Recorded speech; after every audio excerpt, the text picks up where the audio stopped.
The second thing that we have in the analytical writing, that is the second part, is known as analyzing an argument. Now, what is analyzing an argument? In this analyzing an argument part, the author will give a case. Once the author gives the case, he will give some specific reasons and assumptions and statements to support the case. Now, what we have to do? We have to read what the author is saying, we have to see the claims, and then we have to decide whether those claims are actually powerful enough to state the statement and the case which the author is saying. What we have to see in this thing? We have to see 4 things in analyze an argument part. The first thing we have to see, that what is the case that the author is offering? What is the case? The second thing that we have to see is the explicitly stated arguments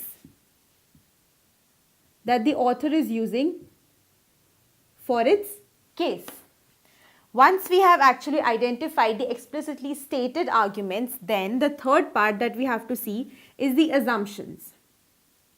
What kind of assumptions has the author taken in his specific case? The fourth thing that we have to see in this case is what actually follows from the statements. That means what follows, what is not explicitly stated but follows from the statements of the author. Let me give you an example.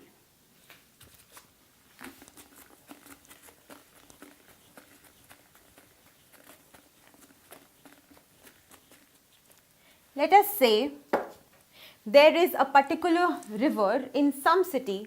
Let us call the river as, let it be Mason River. We have a Mason River flowing through a city. Now, this Mason River, the residents which are staying around these Mason River are interested in recreational activities. That means the residents, they are interested in water-related sports, water-related recreational activities, water-related sports. Now, there have been several complaints in the recent times because of the quality of the water in the Mason River. That means the quality of water in the Mason River has not been maintained properly. So, there have been complaints from the residents. This is the case that the author is presenting. Now, the author says that what the government should do. Now, what the government has done, the government has suggested to allocate some funds, some budget for this cleaning of this Mason River. So, what the government has done, government has allocated funds for cleaning of the Mason River. Now, the author says that because government has allocated funds, so the river water will be now more frequently used for recreational purposes. That means river water now will be used for recreational purposes, for water sports. Because the river water will now be more used for water recreational sports, so the government should further allocate more funds for promotion of these recreational activities. That means the government should allocate more funds for water sports in this particular area. Now, this completes the author's case, the author's arguments. Now, what we have to do is we have to analyze these arguments and then write an essay according to it.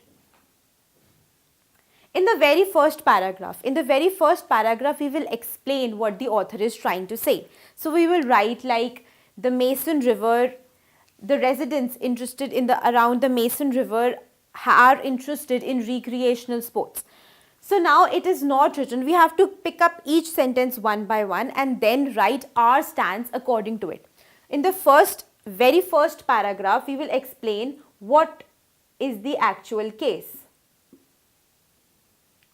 Now in this case we can see that the residents are interested in water sports, but it is not given that how was the survey complete or was the survey incomplete, what kind of age group was involved in the survey. So we are not sure that what all kind of residents are interested in water sports. The second thing says that many residents, they registered complaints. Now we don't know how many residents. It may be all the residents, it may be some residents, it may be only a couple of residents.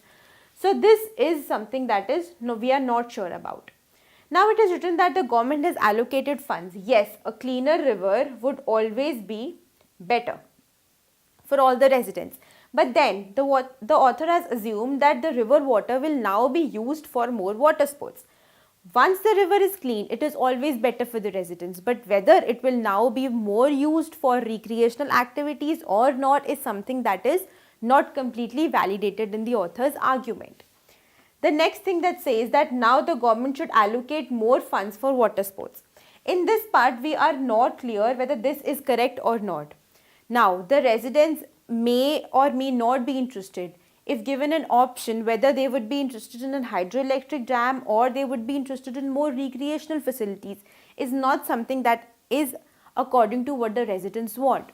So we can say that in the first paragraph, first we will write what is the case, and then we can write that the author's arguments are not strongly recommended according to the case and they may or may not be weak. So we have to write in this that the author's arguments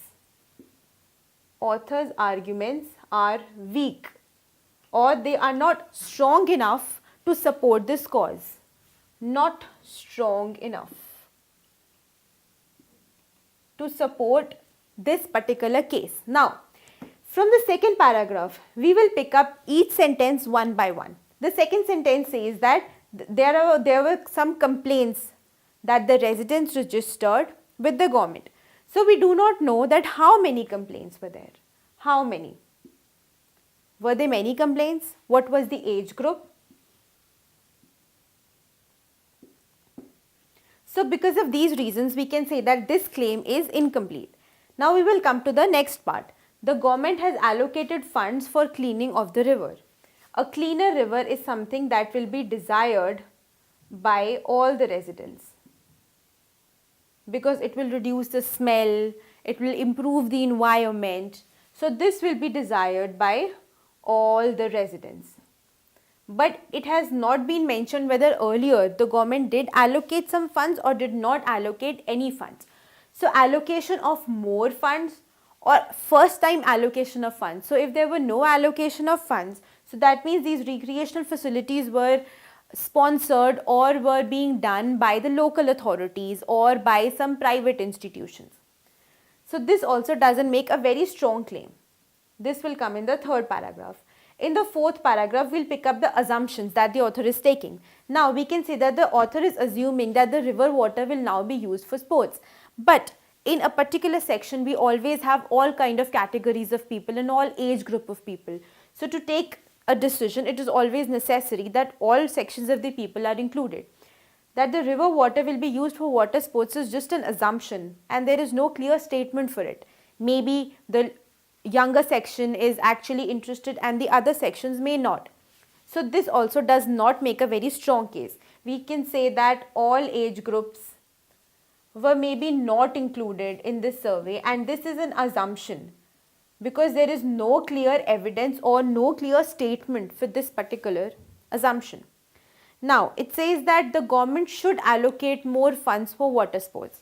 Now because the river is cleaner, whether the government should allocate more funds for water sports or for some other activity, let's say for a dam, which will maybe be more beneficial to the community and to the residents of the area, or the people want sports.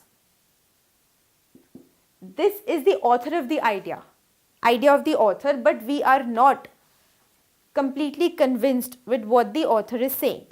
So we can say that according to these assumptions and these statements, the author does not make a convincing case for this particular statement.